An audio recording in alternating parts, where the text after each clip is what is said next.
이리 보시죠. 자, 지금 우리 교회가 토라 포션을 두 번째 사이클로 보고 있습니다. 맞죠? 네, 베살라 작년에도 보고 이제 두 번째 보고 있는데 터보 책으로 활용하신 분도 계시고 또 우리 아이뜨기로도 또 토라 포션 하시는 분도 계시고 네, 어쨌든 우리가 이 지금 성경을 묵상하고 읽는 방법이 통전적 성경 읽기다, 성경 묵상이다. 한번 따라합시다. 통전적. 이 통전적 흐름으로 지금 풀어내고 있는데 통전적 흐름이라는 것은 각기 파편화된 이야기로 보는 것이 아니라 창세기부터 요한계시록까지 하나의 거대한 일관된 이야기. 이걸 다른 말로 따라합시다. 구속사, 일관된 이야기. 그 흐름 속에서 지금 보게 되는 것이죠. 자, 왜 통전적으로 읽어야 되는가? 부분과 전체의 유기적인 연결이라고 할 수 있는데, 가령 예를 들어서 지금 출애굽 보고 있는데 이 출애굽 사건은 단순히 이스라엘의 어떤 출애굽, 독립 어떤 사건이 아니라 인류를 죄에서 건져내시는 하나님의 거대한 구속사라는 흐름 속에서 그 출애굽이 온전해집니다. 아시겠죠? 신구약 통일성의 차원에서 이 통전적 읽기가 참 필요한데요. 구약은 신약의 그림자잖아요. 신약은 또한 구약의 완성이에요. 그러니까 통전적 관점은 구약의 토라, 율법과 신약의 복음을 어떤 대립 구조가 아닌 하나의 연속된 생명력 있는 흐름으로 보는 읽기가 통전적 성경 읽기다. 그렇게 보시면 됩니다. 그리고 지금 우리 또 아이뜨기도 하고 우리 토라 하는데 문자 너머에 하나님 마음을 발견할 수 있어야 돼. 단순히 어떤 도덕적 교훈, 율법적 어떤 지식, 그걸 넘어서서 역사를 이끌어 가시는 하나님의 성품, 하나님의 목적, 이걸 통으로 읽을 때 하나님이 이러하신 분이시구나 라는 그 질문에 입체적인 답을 얻을 수가 있어요. 창세기에서, 출애굽기에서, 그 다음 또 레위기에서 굉장히 입체적으로 하나님이 누구이시고 하나님의 마음이 어떠하시고 하나님의 성품이 어떠하신가를 토라 포션을 하면 할수록 계속해서 입체적으로 와 닿게 될 것입니다. 그리고 우리가 이렇게 읽다 보면 참 유익한 점이 언약 중심의 이해라고 할 수가 있는데요. 아브라함, 모세, 다윗을 거쳐서 예수님께로 쫙 이어지는 그 언약의 줄기를 잡게 돼요. 할렐루야. 그래서 성경의 모든 맥이 결국은 예수 그리스도를 가리키고 있구나. 이게 우리 계속해서 토라하면서 추적하게 됩니다. 이게 예수 그리스도를 예표하고 있고 상징하고 있고 신약적 어떤 사건을, 구속사적인 어떤 사건을 상징하고 풀어내고 있구나. 이런 것들을 알게 된단 말이죠. 그래서 여러분 매주 매일 이 토라 포션을 계속 읽고 묵상하는 습관이 참 좋습니다. 여러분 일주일에 한 번 퉁으로 읽을 수 있지만 그러지 마시고 제가 권장하고 추천한 것은 매일 말씀 읽는 습관, 매일 기도하는 습관. 그래서 습관을 쫓아서 기도하고 습관을 쫓아서 말씀 읽고, 다니엘이 그렇지 않아요? 유대인들은 보통 아주 전통 유대인 그리고 열심적인 유대인들은 하루 3번 기도를 하는데 집 안에서 기도하지만 주로 자기 집 옥상이 있으면 옥상에 올라가서 기도하는 습관들이 있고요. 그리고 예루살렘에 거주하는 유대인들은 열심히 있으면 통곡의 벽에 가서 거기서 말씀 읊조리고 토라 읊조리고 기도하는 습관. 그게 유대인들의 습관입니다. 이런 좋은 유대인들의 습관들은 우리가 배울 필요가 있습니다. 우리도 습관을 쫓아 기도하고 습관을 쫓아 말씀을 읽으세요. 이게 얼마나 필요하고 중요한가 하니까 매일매일 우리 삶에 변화가 갑자기 나타나지 않을 수 있습니다. 않을 수 있어요.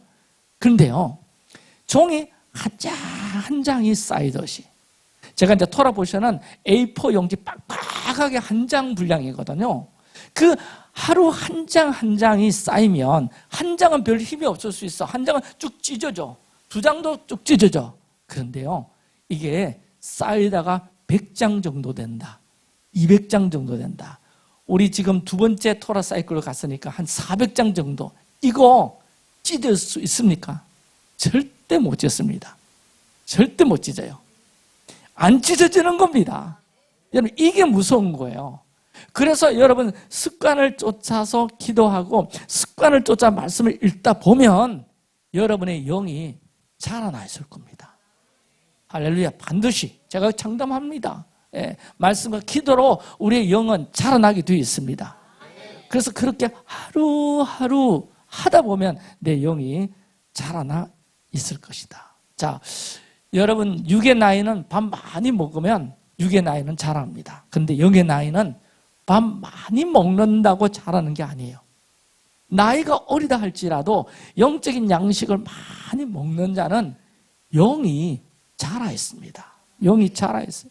말씀에 계속 노출되고, 그리고 이 아이의 입에서 하나님 말씀이 쏟아져 나온다면 그 아이의 영이 자라나 있는 거죠. 그래서 아이라고 무시하면 안 돼요. 지난 금요일 날 어느 교회 사모님께서 자기 집 아이 이야기를 잠깐 하는데, 이게 약간 우습다, 우습기도 하고, 예, 마음이 짠하기도 하고 그렇더라고. 3학년짜리 막내가 있는데 이 아이가 한 번은 자기 방에 들어가서 막 울고 있더래. 왜 울고 있는가 엄마가 물어봤더니, 아마 엄마 아빠께서 그래, 폰은 네가 이제 대학 들어가면 폰 줄게, 아마 이렇게 했는가 봐. 근데 이 아이가 왜 우는가 봤더니, 엄마, 내가 폰 보기 전에 예수님 오실 것 같아. 그 예수님의 그 재림이 얼마나 급박하게 와닿았으면 자기 폰 보기 전에 예수님 오실 것 같아가 너무 슬프다. 내가 폰 한번 보고 예수님 보면 좋겠는데 그 전에 예수님 오실까 봐 너무 마음이 힘들어서 지원 방에서 울고 있더래요. 이게 참 웃긴 이야기도 하고 막 가슴 짠한 얘기잖아. 이 아이 그 영이 이렇게 자라나 있는데 말씀으로 계속 읽어져 있으니까 그런 감정들을 흐른다. 얼마나 이쁩니까? 할렐루야. 할렐루야. 그래서 말씀에 계속 노출되는 게 너무 중요하고, 여러분, 말씀에 계속 노출되면 이건요, 아이들도 영이 자라나 있기 때문에, 예, 이건 육의 나이하고 상관없이요, 중학교 1학년짜리가 고등학교 3학년 대학생의 영에 충분히 그 수준으로 자랄 수 있음을 믿으시기 바랍니다. 아멘. 그래서 말씀 잘 먹고 많이 먹는 이 아이, 어른도 말할 것이 없이 영이 자란다. 우리가 밥만 먹지 않듯이요, 반찬과 함께 우리 식사하잖아요. 그래서 말씀과 기도, 아멘, 기도와 말씀 함께 가는 것이 참 중요하다. 다시 한번 따라하시기 바랍니다. 습관을 쫓아 기도하고, 습관을 쫓아 말씀 읽는다. 할렐루야. 자, 우리 이제 2월달 설 지나고 나면 90일 신약 성경 통독을 할 거예요. 90일. 2월부터 토라 포션과 신약 성 읽기, 신약 읽기가 같이 돌아간다. 교회 돌아간다, 같이 돌아간다. 그래서 설 지나면 바로 이제 우리가 90일 다 함께 할 겁니다. 교회적으로 지금 하나님께서 일하시는 시간이신데, 또 여호와의 이름이 엘샤다이에서 야훼, 여호와로 어떤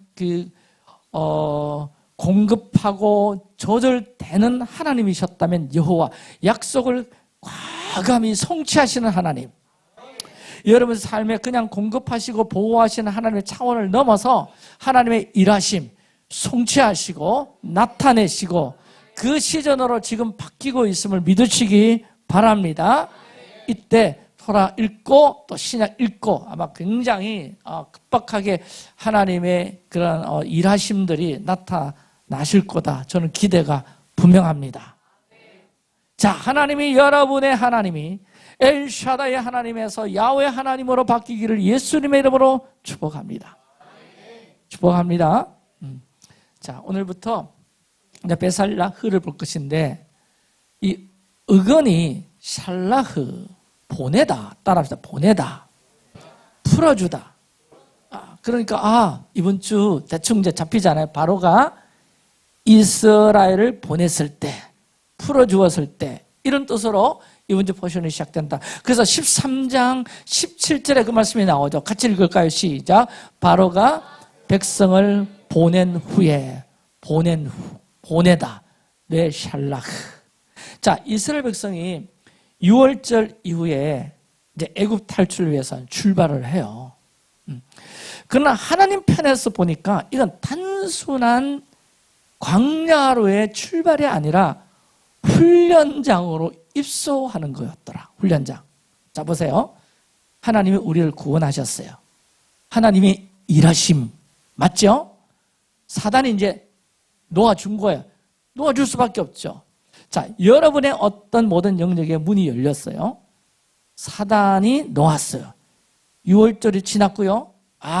이제 하나님이 하셨으니까 오케이, 됐다. 그런데 그 후에 어떤 일이 일어나냐 할 때에 이 사단은 포기하지 않고요. 집요하게 발꿈치를 잡는다. 이게 베살라의 이야기예요. 집요하게 발꿈치를 잡더라. 못 가게. 더 못 가게. 그러면 어떻게 해야 됩니까? 이 사단의 발꿈치를 잡으니까 우리는 뭐 해야 돼요? 전쟁해야 돼. 아멘? 전쟁해야 돼. 근데 지금 이스라엘 백성들이 훈련이 되어 있어, 안 되어 있어요? 안 되어 있어요. 그 전쟁을 하려면 뭐 해야 된다? 훈련해야 된다. 훈련해야 된다. 훈련해야 맞서고 이길 수가 있죠. 여러분, 교회는 훈련하는 곳입니다. 신앙생활의 여정은 계속해서 훈련의 여정이 함께 가야 돼요. 아멘, 믿습니까? 그러므로 이 베살라의 전체는 일종의 영적 전쟁을 위한 훈련 로드맵이 베살라의 본문에 쫙 기록되어 있다. 여러분, 구원은 전쟁의 끝이 아니라 새로운 전쟁의 시작임을 기억하시고, 그 출애굽 이후에 그 이스라엘이 겪는 모든 일들, 사건은요, 오늘 우리가 예수 믿고 구원받는 우리가 겪는 영적 전쟁의 그림자입니다. 할렐루야. 그래서 베살라흐 본문을 통해서 보내심 이후에 찾아오는 그 영적 전쟁들이 쭉 나오는데 어떤 전쟁들이 있을까? 이번 주 포션 대충 보면 홍해 앞에서 치르는 두려움의 전쟁이 있고요. 홍해 맞닥뜨리잖아요. 두렵죠? 자, 그 다음에 홍해 건넌 뒤에 모세의 노래, 미리암의 노래가 나와요. 찬양을 하는데 여러분, 찬양 전쟁이 있을 겁니다. 오늘 말씀 통해서 내가 풀어드릴게요. 그리고 또 홍해를 건너고 그 찬양 전쟁 뒤에 마라에 갔더니 쓴물, 마음 전쟁이 있어요. 환경에 대한 원망, 이게 마음 전쟁이죠. 쓴 마음이 막 생기는 거야. 쓴 뿌리가 일어나는 거야. 그리고 그 다음에 또 이번 주 포션에 보면 만나 사건이 있습니다. 만나를 내릴 때 이게 뭐냐, 먹고 사는 문제, 결핍 전쟁이 있고요. 그리고 끝부분에 아말렉과의 실제 또 전쟁이 나타나요. 뒤처진 자, 뒤에서 꾸물꾸물하는 자, 영적 사각지대에 빠진 자, 아말렉이 확 덮치더라. 이렇게 이번 주 한 포션 안에 이 전쟁이 최소 5개 내지 6개 나오고요. 또 하나 더 포함하면 우리 이번 주 포션에 시작하자마자 하나님께서 이상한 방향으로 인도하세요. 직선으로 인도하지 아니하시고 쭉 둘러서 인도한단 말이에요. 그러니까 하나님께서 인도하심에 방향에 또한 전쟁이 있을 수가, 내 생각, 하나님의 생각, 이게 막 부딪히면서 이번 주 포션이 막 전개가 돼요. 그래서 여러분, 이번 주에 전쟁들이 있을 수가 있는데 이 전쟁들을 잘 극복하기 위해서 말씀으로 훈련하는, 아멘, 그런 여러분 삶이 되기를 다시 한번 더 축복합니다. 자, 오늘 한 2가지만 좀 보고 그렇게 우리가 좀 기도하면 좋겠는데, 출애굽기 14장에 나오는 홍해 앞에서 두려움의 전쟁을 볼 거예요. 자, 이스라엘 백성은 분명히 구원받았어. 아멘. 근데 홍해 앞에 딱 섰는데 그때 뭐라고 이야기하느냐? 왜 우리를 이곳까지 데리고 왔느냐? 원망이 나오는 거야. 불평이 나오는 거야. 길이 막혔거든. 뒤에는 누가 추격해요? 바로의 종의 부대가 추격하고 있단 말이에요. 그러니까 앞에는 홍해, 뒤에는 뭐? 바로의 군대. 사방이 다 막혔어. 사방이 다 막히다 보니까 뭐가 일어나느냐? 두려움이 일어난 거라. 그 두려움을 히브리어로 야레라고 하는데, 야레. 출애굽기 14장 10절에 이것이 야레가 나와죠. 시작. 이스라엘 자손이 심히 두려워하여, 심히 뭐하여? 히브리어로 야레하여. 야레. 사단의 이 공격이 항상 이거구나. 두려움이구나. 두려움. 구원받았지만, 내가 예수 믿고 있지만 현실이 크고 문제가 크고 과거가 다시 자기를 막 추격하고 따라오고, 그럴 때 우리 마음에 뭐가 찾아온다? 두려움이 찾아온다. 두려움이 일어난다. 언제나 맞닥뜨릴 수 있는 상황이에요. 그래서 사단의 전략은 뭔가 하니까 이 두려움을 줘가지고 너는 나에게서 벗어나지 못해. 내 손아귀에 있어. 이것이 바로의 군대가 상징하는 영이에요. 영. 그러니까 너는 나에게 벗어나지 못해. 이스라엘 백성들이 홍해가 있고 막 뒤에 추격하고 사방에 다 벽으로 다 산 언덕으로 다 막혔으니까 이때 하나님의 처방이 뭐였느냐? 출애굽기 14장 13절에 이 처방을 주시는데 큰 소리 한번 읽어볼까요? 시작. 너희는 두려워하지 말고 가만히 서서 여호와께서 오늘 너희를 위하여 행하시는 구원을 보라. 하나님 뭐라 하셨어요? 두려워하지 마라. 그리고 두 번째 뭐라 하셨어요? 가만히 서서. 자, 제가 가로하고 히브리어를 적어놔선 굉장히 중요한 부분이기 때문에, 예. 그래서 가만히 서서 저 진하겠단 말이에요. 사모님 다음 주부터 저걸 빨간 걸로 바꿔주시기 바랍니다. 야차브. 너무 중요하다. 사단의 첫 번째 공격. 이게 보내심 이후에 첫 번째 전쟁은 뭐냐?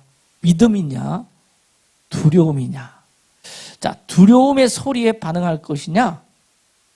하나님의 약속에 반응할 것이냐? 우리는 싸우려고 하지만 하나님은 뭐라고 하신다? 가만히 서 있어. 야차브. 이렇게 하시거든요. 이스라엘은 싸우기 전에 잠잠히 서서 하나님의 구원을 보는 법을 배워야 했습니다. 잠잠히 서서 하나님의 구원을 보는 훈련을 해야 했다. 이 훈련이 우리에게도 있다 없다? 반드시 있다. 자, 사랑하는 여러분, 우리 인생에 홍해들이 있죠. 재정 문제에서 홍해, 건강에 홍해가 있고, 관계 문제에 홍해가 있고, 사역에도 홍해가 있어요. 꽉 막힌 부분 있죠. 그러나 하나님은 오늘도 동일하게 이 말씀을 주시는데 가만히 서서 야차바하며 나의 구원을 보라. 나의 구원을 보라. 저는 이 말씀을 대할 때마다 뭐 지금도 뭐 전혀 없는 건 아닌데, 야, 아무것도 하지 마라. 가만히 있어라. 아멘은 하지만 내 감정과 내 생각에서 100% 동의하지 못하는 부분이 참 많아요. 이게 너무 무책임한 말로 들을 수 있잖아요. 가만히 서 있으라니. 뭔가라도 지금 발버둥 쳐야 되고 뭔가라도 해야 되지 않습니까? 특별히 저 같은 경우에 나는 자기 주도성이 굉장히 강하거든요. MBTI, 애니어그램 보면 자기 주도성이 90까지 올라가. 엄청 강한 사람이에요, 이거.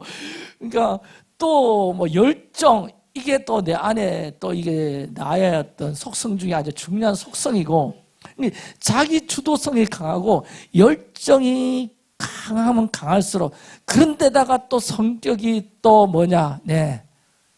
예, 여러분 막 가만히 못 있는 성격이 있죠. 그걸 뭐라 그래? 예? 예?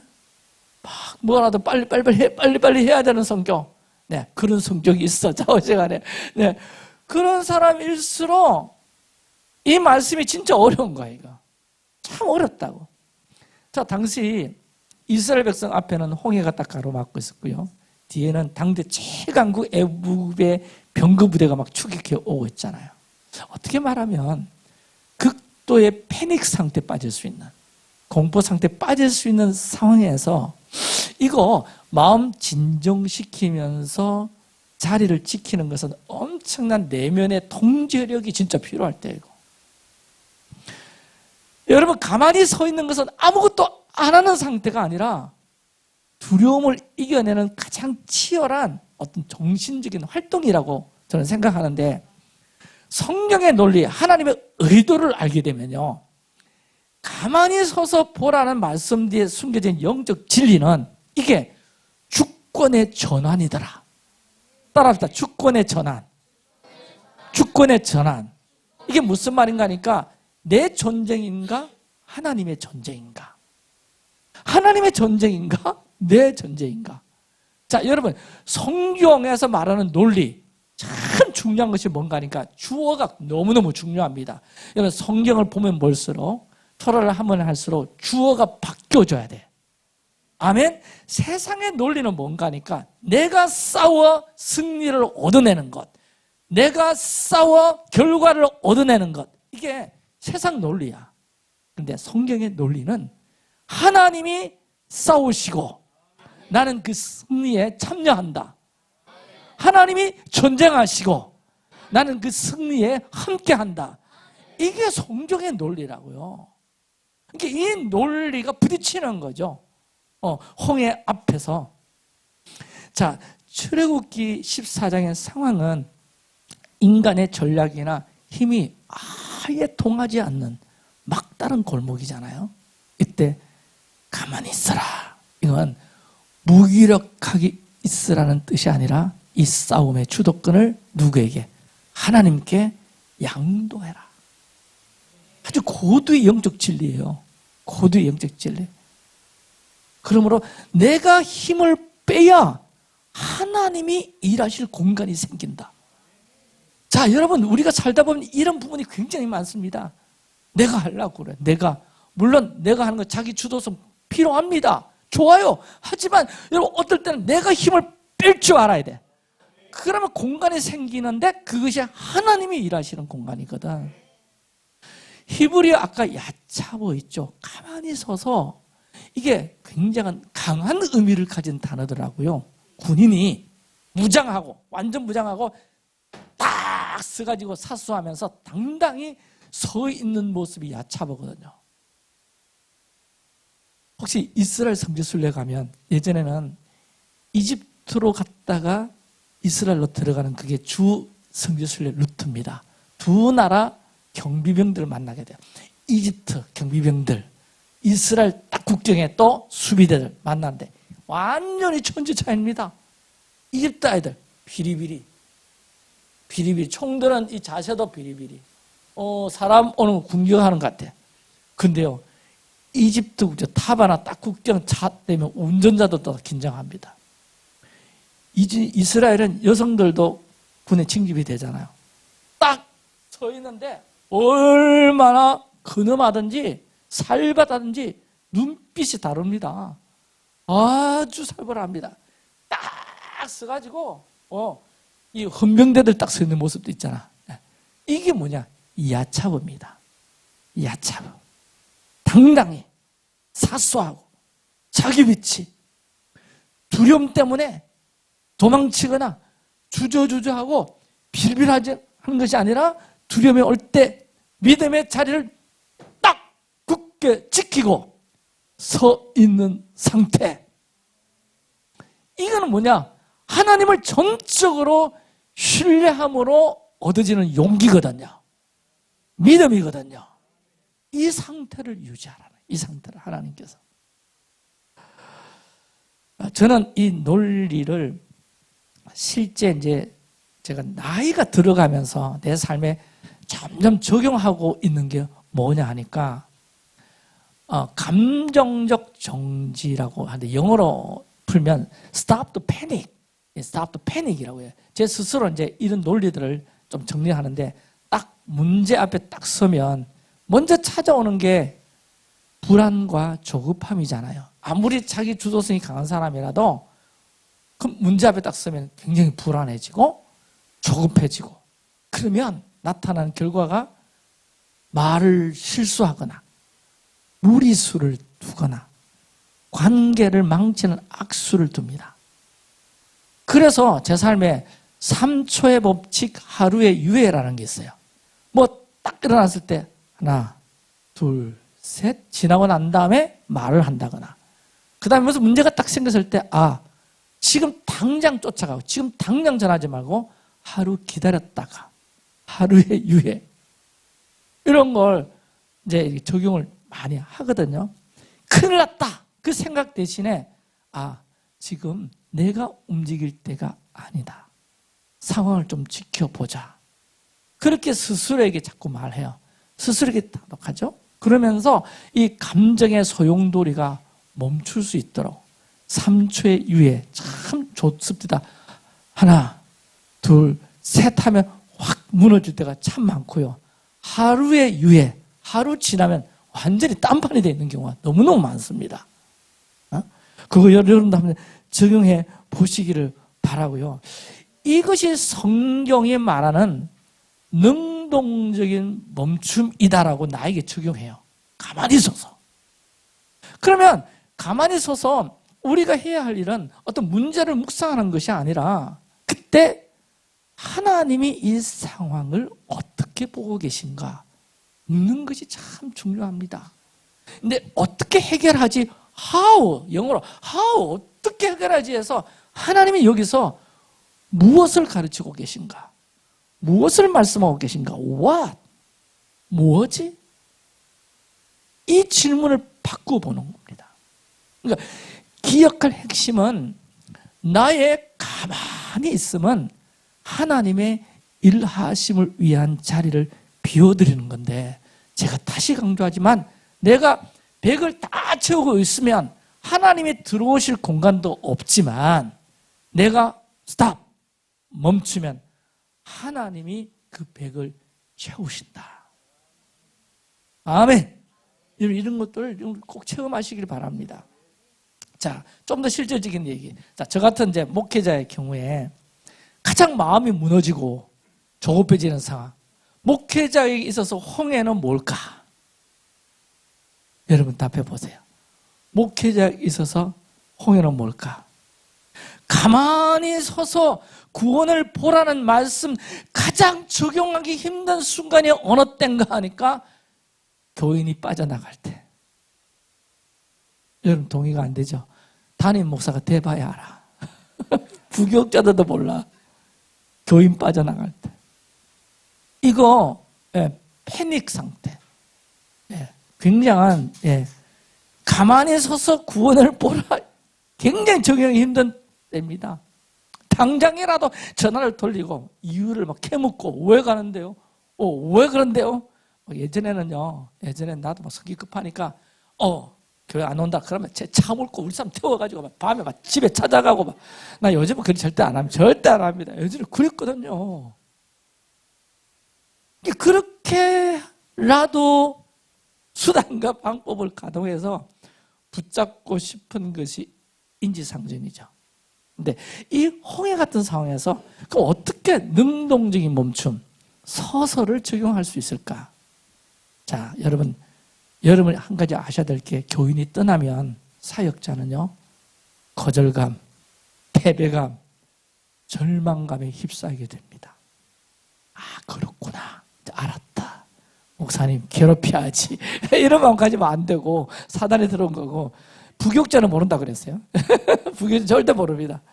근데 이때 제 경험적으로 이게 성급하게 움직이면 오히려 본인인 나에게도 그렇고 남은 교인들에게도 찝찝함과 상처를 주게 되고 그래서 저는 떠나는 교인에게 서운함을 잘 토로하지 않습니다.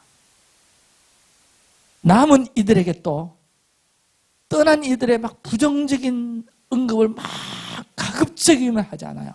입 다물어요. 그리고는 뭘 해야 되는가 하니까 자기 정죄를 멈춰야 되거든요. 자기 정죄 뭐냐? 내 설교가 부족해서인가? 내가 뭘 잘못했나? 끝없는 자책이 일어나거든요. 그러면 하나님의 구원을 보지 못하게 눈을 가리는 겁니다. 자, 이때 싸움이 일어나요. 싸움을 해야 돼. 그래서 하나님 앞에서 그 감정을 다 쏟아낼 때까지 왜 감정이 힘들지 않겠어요? 그 감정을 쏟아낼 때까지 침묵의 시간을 갖는 것이 참 필요하더라고요. 이걸 나는 침묵하고 좀 교인들은 떠들어 줬으면 좋겠어. 이럴 때가 많거든요. 예. 좀 말 잘하는 교인들 있잖아. 우리 서유사님 같은 분. 막 떠나는 교인들에서 막 좀 떠들어 주면 좋겠어. 근데 나는 좀 침묵할 필요가 있어. 그리고. 근데 왜 이게 필요한가? 사람이 빠져나간 빈자리만 보면 절망감이 많이 옵니다. 하지만 그 부분에 대해서 기도할 때 하나님은 늘 이런 논리로 나를 설득시키세요. 하나님께서. 그 빈자리가 내가 새롭게 일하실 공간이다. 그걸로 언제나 하나님은 설득을 잘 시키세요. 이게 내 편의적으로 생각하는지 모르지만 하나님께서는 나를 그 빈자리가 내가 새롭게 일할 공간이라고 말씀하실 때가 참 많아요. 그리고 이제 떠난 그 한 사람 때문에 남은 교인의 소중함을 놓치고 있지는 않은지 하나님께서 또한 돌아보게 하시고요. 지금 곁에 있는 교인들에게 더 집중하는 것이 하나님의 구원을 보는 방법이라는 것을 깨닫게 하십니다. 그리고는요, 언제나 본질을 점검하게 하세요. 교회 주인은 누구냐? 교회 주인은 누구냐? 그러고 나면 떠나는 교인 짧지만 간결하게 축복할 수 있는 마음이 생겨요. 열려요. 저는 그것이 내 마음의 주권을 하나님께 옮기는 행위입니다. 그리고 지도자이기 때문에 당당해야죠. 당당.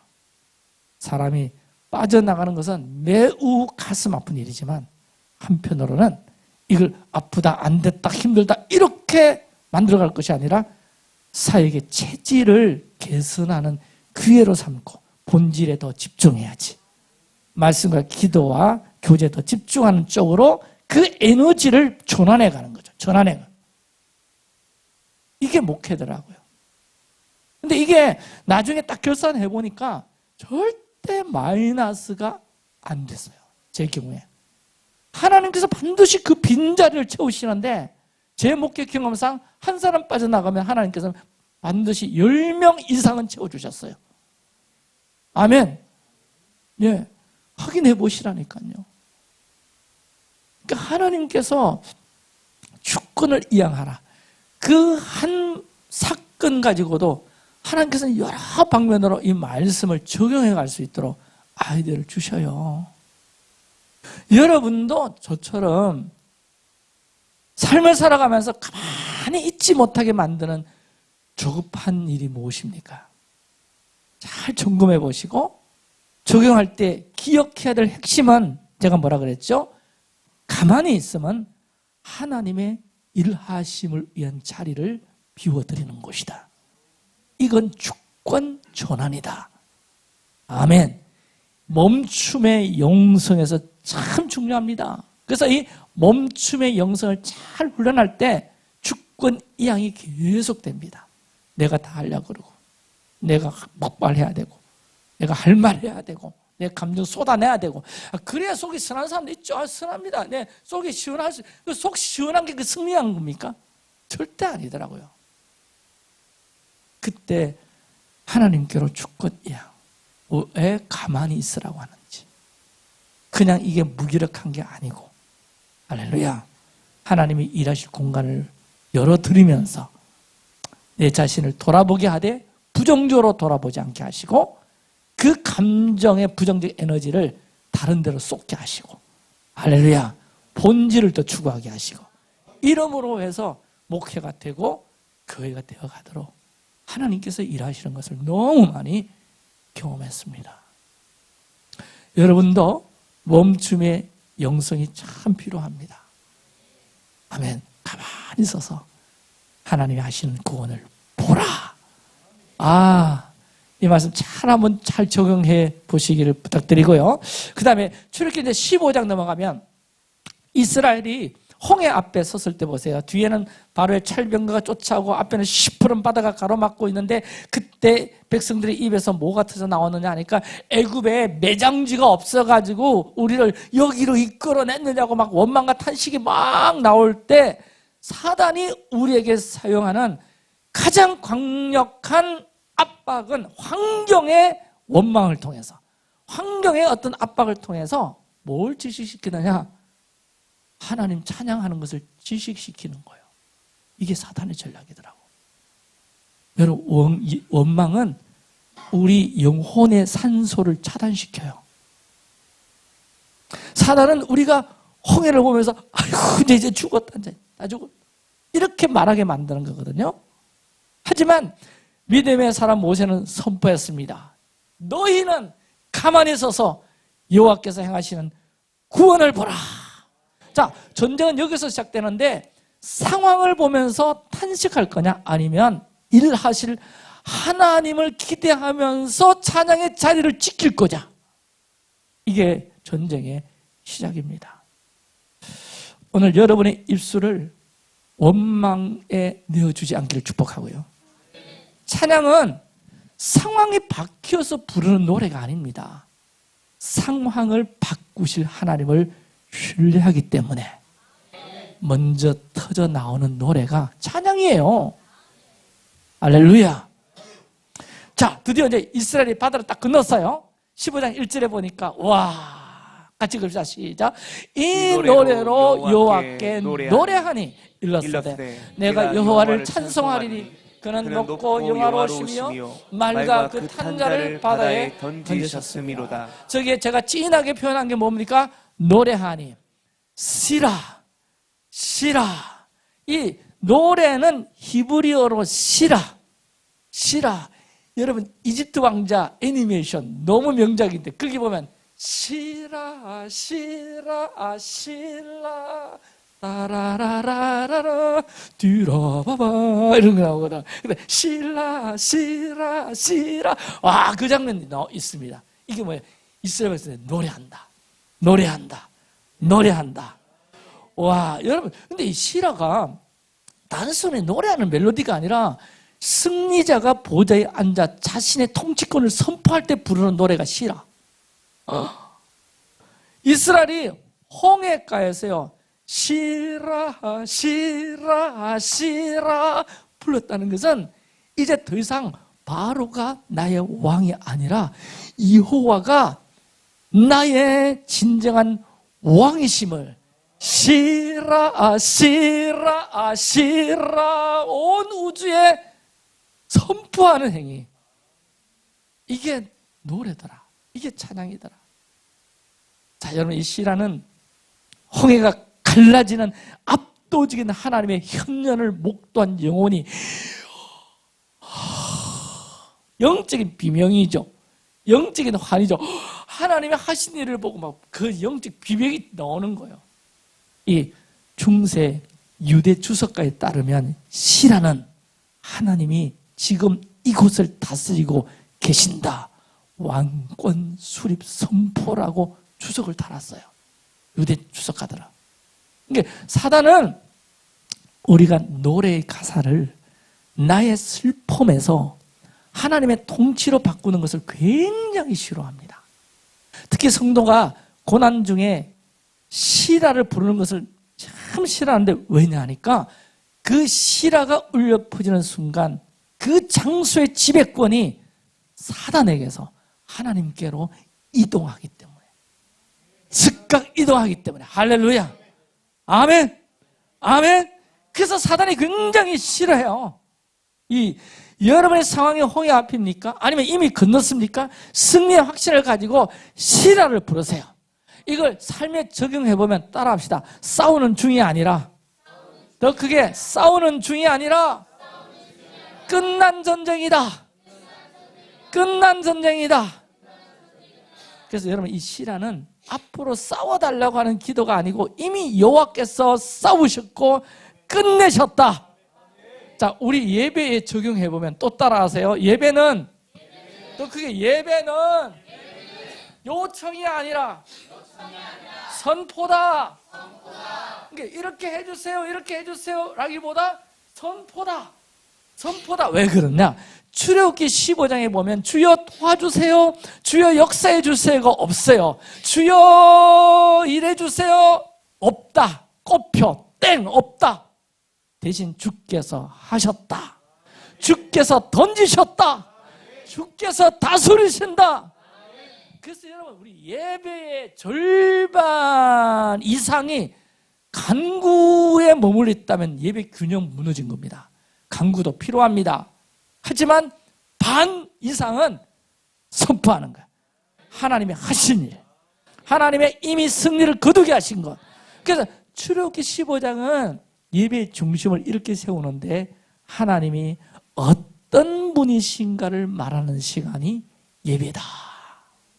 이렇게 할 때 그 노래가 시작되는 순간 우리의 운명은 노예자에서 승리자로 바뀔 것이고요. 아멘.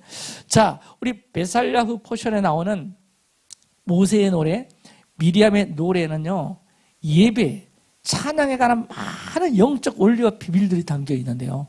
오늘 그거 다 풀 수는 없고 몇 가지만 더 풀어보면 2절에 보면 시라 시라 하고는 그 다음에 2절에 뭐가 나오느냐. 여러분 읽어주세요. 시작. 그는 나의 하나님이시니 내가 그를 찬송할 것이, 내 아버지의 하나님이시니 내가 그를 높이리로다. 따라합시다. 높이리로다. 이게 배안 배후인데 그 어근이 나베. 따라서 나베. 이게 높이리로다가 나베다. 그럼 나베는 무슨 뜻이냐? 처소를 만들다, 아름답게 꾸미다. 처소가 나베인데 그분을 찬양함으로 그분이 거하실 처소가 되겠다. 아멘. 입술의 예배에서 끝나지 않고 여러분 그 입술의 예배를 드리는 그 자리가 무슨 자리다? 하나님이 거하실 처소가 되는 것. 그것이 나베다. 여러분 하나님은 이스라엘의 찬양 중에 거하십니다. 여러분 리빙센터 처치의 찬양 중에 거하시는 하나님을 찬양하십니까? 우리가 찬양을 시작할 때 그곳은 바로 하나님이 통치하신 나베, 고초가 된다는 겁니다. 아멘. 나베가 된다. 자, 그래서 사단은 우리 마음을 원망과 불평의 막 쓰레기장으로 만들어 가가지고 목적이 뭔가니까 하나님이 거하실 처소가 없도록 하는 겁니다. 그래서 찬양을 빼앗아가는 거죠. 그러나 여러분, 우리가 찬양을 선택하는 순간 우리 마음은 성소가 되고요, 전쟁터가 성소가 되는 놀라운 일이 어디 있느냐? 찬양에 있습니다. 여러분 삶이 전쟁터입니까? 거기서 나베를 한번 선포하시고 나베를 한번 풀어넣어 보시기 바랍니다. 그곳이 성소가 됩니다. 할렐루야. 근데 그 나베 중에서 테일라가 나오는데 출애굽기 15장 1절에 보면 찬송할 만한 위엄에서 나타난 이 테일라라는 단어는 찬양의 꽃이자 절정이다. 어떤 구절인가 보니까 11절 한번 띄워드릴게요. 한번 보세요. 시작. 여호와여, 신중에 주와 같은 자가 누구니까? 주와 같이 거룩함으로 영광스러우며 찬송할 만한 위엄이 있으며 기이한 일을 행하는 자가 누구니까? 자, 저기 진하게 해놓은 게 뭐죠? 찬송인데 저때 쓰인 찬송은 히브리어로 뭐다? 테힐라다. 찬송에 여러 히브리어가 있어요. 그 중에서 테힐라를 썼다는 겁니다. 테힐라는 찬양의 꽃이고 찬양의 절정이다. 이게 무슨 내용인가 하니까 테힐라는 미친 듯이 자랑하다. 이 어원이 할랄에서 할랄. 이건 점잖게 부르는 노래가 아니라 하나님의 성품과 능력이 너무 자랑스러워서 내가 온몸으로 표현하지 않고는 배길 수 없는 상태. 우와, 이야, 와, 이게 뭐다? 할랄이고 이게 테힐라다. 그런데 그 테힐라가 어디 쓰였는가? 여러분 잘 보셔야 됩니다.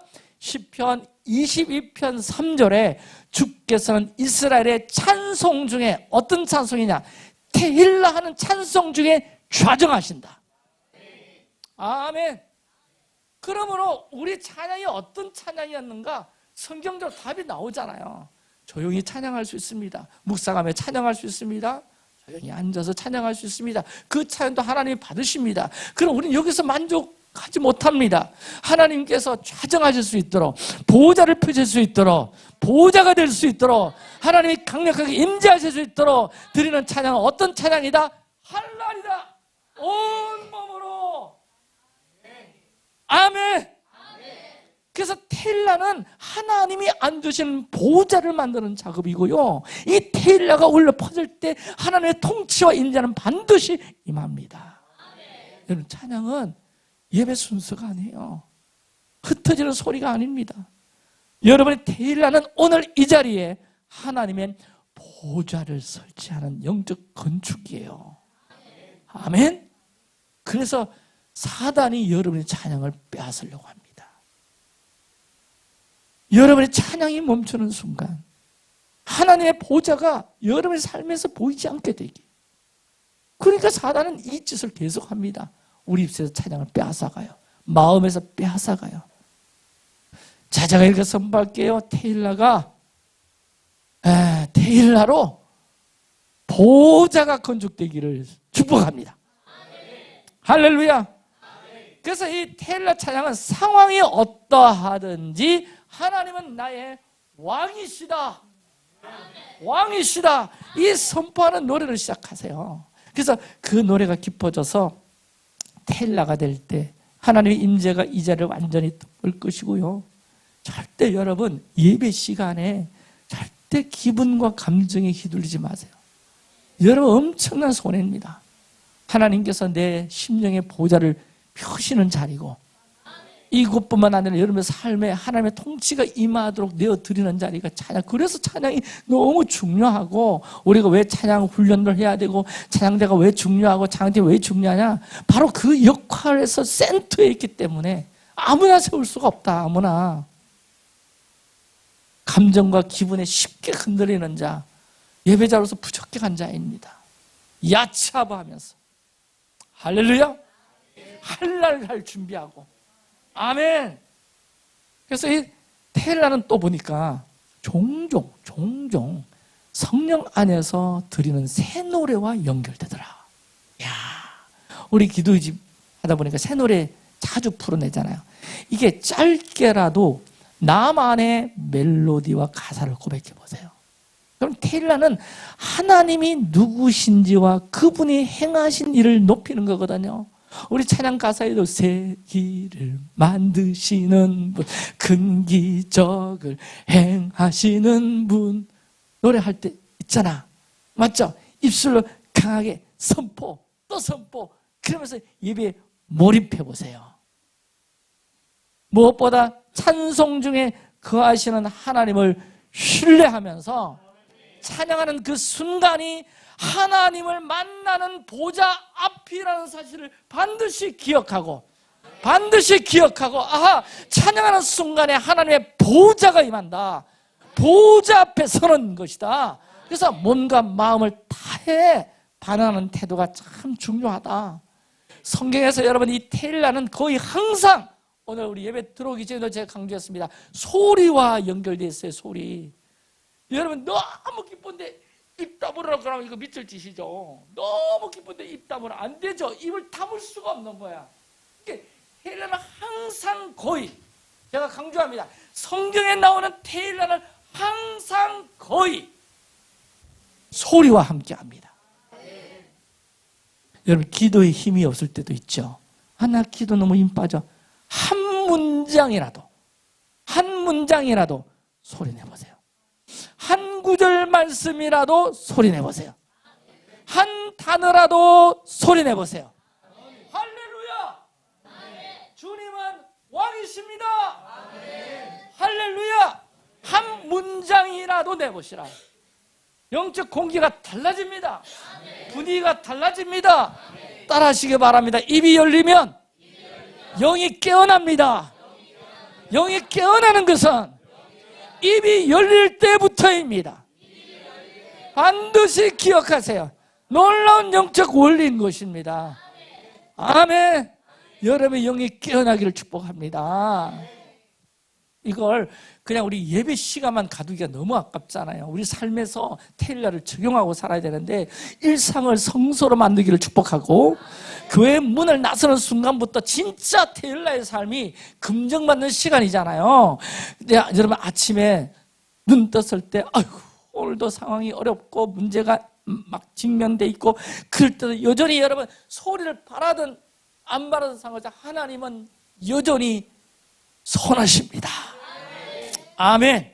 하나님은 내 삶에 신실하신 분이십니다. 이게 테일라의 삶이에요. 오늘의 왕은 주님이십니다. 주님이 오늘을 다스릴 것입니다. 이게 테일라의 삶이야. 어려운 게 아니에요. 어려운 거 아니에요, 여러분. 자, 우리 삶에서도요, 내 삶의 테일라의 삶을 살 때 하나님은 그 찬양을 재료로 삼아가지고 우리 삶의 한복판에 당신의 보좌를 설치하실 것입니다. 내 삶이 테일라로 가득하면 하나님의 통치 구역이 됩니다. 할렐루야. 하나님이 다스리는 삶이 되는 거예요. 그래서 테일라는 문제를 없애는 찬양이 아니에요. 문제 위에 하나님의 왕권을 세우는 겁니다. 아멘. 자, 오늘 딱 일어났을 때 문제가 산더미처럼 많아. 아이고, 내가 이 문제를 없애기 위해서 찬양하고 기도하는 것이 아니라 문제 위에 테일라, 주님은 왕이시고 주님을 신뢰합니다. 주님은 오늘도 역사하십니다. 문제 위에 하나님의 왕권을 세울 때 하나님의 통치 구역으로 변한다니까.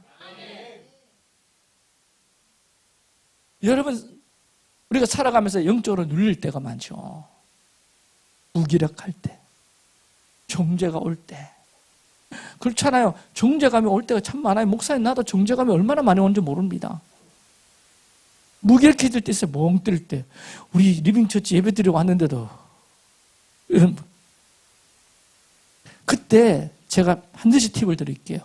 회개만 반복하지 마세요. 자기 분석하지 마세요. 테일라로 분위기를 전환하세요. 할렐루야. 이게 반복되는 영적 눌림, 무기력, 정죄감을 무너뜨리는 가장 강력한 무기입니다. 회개만 반복하지 마라. 자기 분석하지 마라. 테일라로 분위기를 전환하라. 할렐루야. 자, 우리 회중예배 찬양팀 기도의 집 예배자들은 얼마나 찬양이 얼마나 뜨뜻한지 대적을 침묵시키는 권세자들이에요. 역대하 20장에 보니까 여호사밧 왕이 찬양대 테일라 팀이에요. 앞에 내세워서 모압과 암몬 자손들이 연합해가지고 유다를 치러 왔을 때 여호사밧 왕이 찬양대를 조직해가지고 할렐루야. 그 찬양대 레위인들을 앞장 세워서 테일라를 선포하겠어요. 하나님이 이 나라의 왕이십니다. 왕이십니다. 그러니까 막 복병이 일어나가지고 복병이 일어나 적들이 왕쾅쾅쾅 무너지더라. 여러분, 그 상황에서 찬양을 이게 말이 됩니까? 뭘 이야기합니까? 도저히 찬양할 수 없는 상황에서 우리가 의지적으로 테일라를 선택할 때 우리를 묶고 있던 영적 결박이 끊어진다. 이걸 가르쳐 주는 거거든요. 이걸. 그래서 전쟁은 칼에 있지 않고 찬양에 있다. 오늘 하나님께서 이 중요한 주제를 풀어주시면서 오늘 여러분 어떤 상황 속에서도 여호와는 높고 영화로우십니다. 이 테일라를 선포하며 찬양을 빼앗으려는 전쟁에서 승리하시기를 예수님의 이름으로 축복합니다. 아멘. 오늘 아주 중요한 영적 원리들 많이 제가 풀어냈습니다. 제 삶에 실제적으로 경험한 바이고요. 우리 함께 더 경험하고 체험하고 찬양이 하나님의 정말 보좌를 세우는지 시험해 보시기 바라고 경험해 보시길 바라고 하나님의 통치구에 하나님의 다스리는 존이 뭘로 형성되는지 여러분 삶에서 긍정되기를 예수 이름으로 축복합니다. 찬양입니다. 할랄입니다. 테일라입니다. 쉬라 쉬라 기억하라고. 알겠지? 그때 노래를 부를 때다. 홍해 앞에서 뭐 할 때다. 원망할 때가 아니고 불평할 때가 아니고 쉬라